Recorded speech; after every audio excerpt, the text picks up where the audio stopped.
Hey, there's a really interesting piece that came out from the Financial Times regarding crypto laundries, and this is what we'll talk about the video very briefly.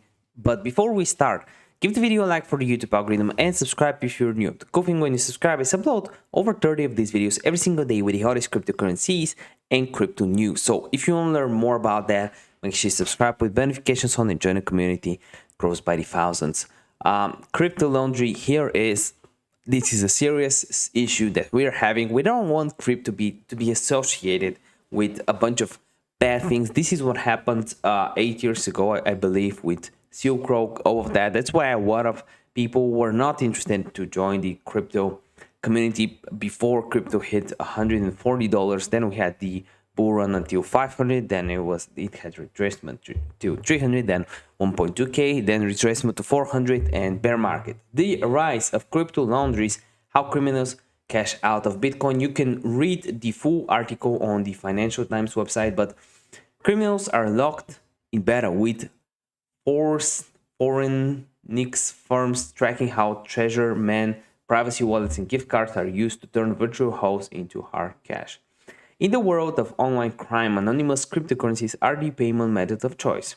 But at some point, virtual hands need to be turned into hard cash. Enter the treasure man.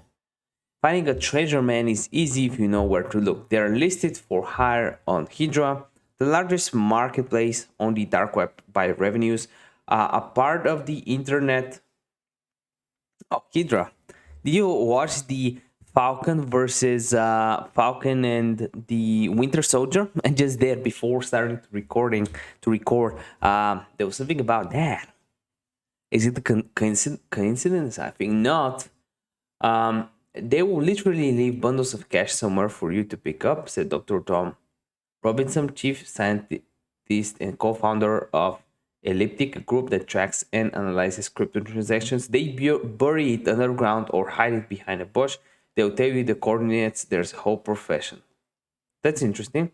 The Russian language Hydra offers plenty of other ways for criminals to cash out of cryptocurrencies, including exchanging Bitcoin for gift vouchers, prepaid debit cards, or iTunes vouchers, for example. The ability to hold cryptocurrencies without divulging your identity has made them increasingly attractive for criminals, hackers. In 2020, at least 350 million crypto ransoms was paid to hacker gangs. So yeah, there's dark exchanges as well.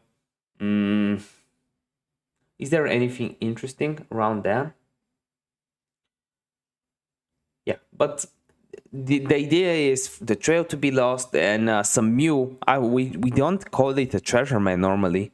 It's a treasure man because he buries the money like a treasure. But normally people use mules.